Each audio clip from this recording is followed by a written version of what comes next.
শিঙাৰপাৰা নৱৰূপ আঞ্চলিক ৰঙালী বিহুক ইমান সুন্দৰ শেহতীয়াকৈ ৰঙা বিহু পাতিছে।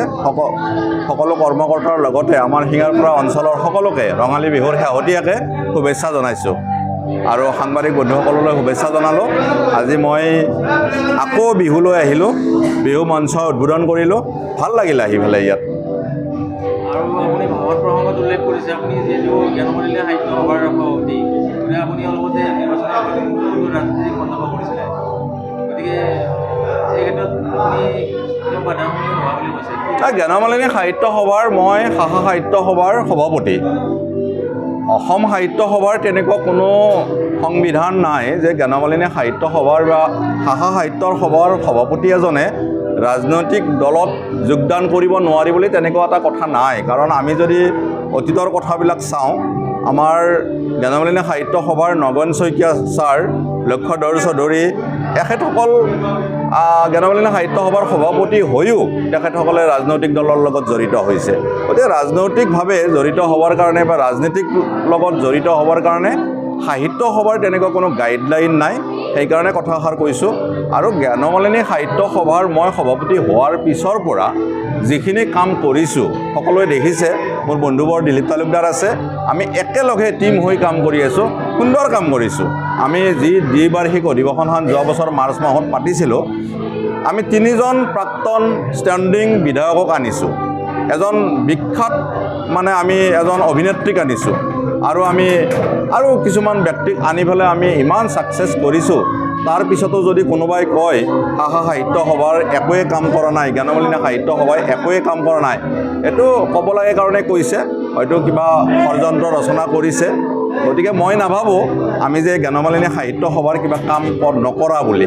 কাৰণ আমি মোৰ এই 11 মাহত 5খন কিতাপ ওলাইছোঁ। মই সাহিত্যৰ লগত জড়িত নহওঁকৈ 5খন কিতাপ ওলাইছোঁ।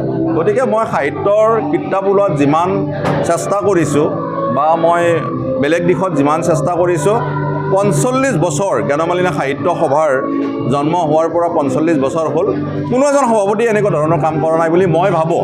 মই অতীতক যদি কোৱাৰো কোনো এজন সভাপতিয়ে তেনেকুৱা কাম কৰা নাই।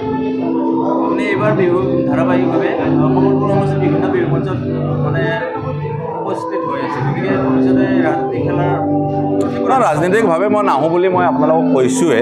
ৰাজনীতিক দলত মই জড়িত নহওঁ, কিন্তু মোৰো আশা আছে মই ৰাজনীতিক দলত জড়িত নোহোৱাকৈ সমাজৰ কাম কৰিবৰ কাৰণে মোৰ এটা আশা মই বান্ধি লৈছোঁ।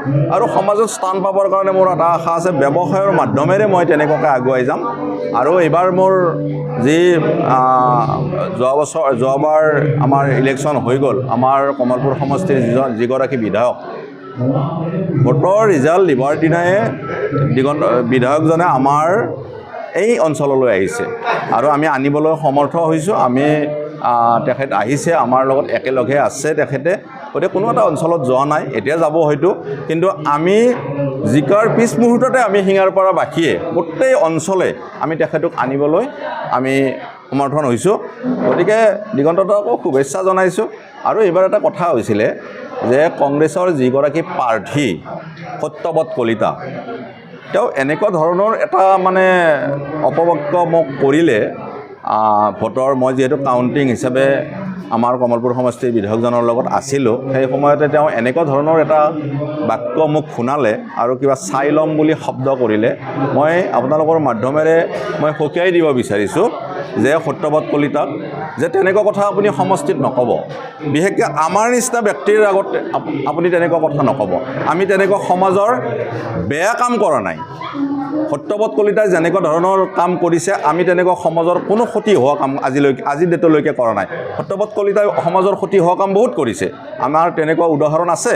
মই সময়ত প্ৰত্যুত্তৰ দিম বুলি কৈছোঁ, পাৰ্টকৈ প্ৰত্যুত্তৰ দি থাকিম, সেইখিনিয়ে ক'লোঁ।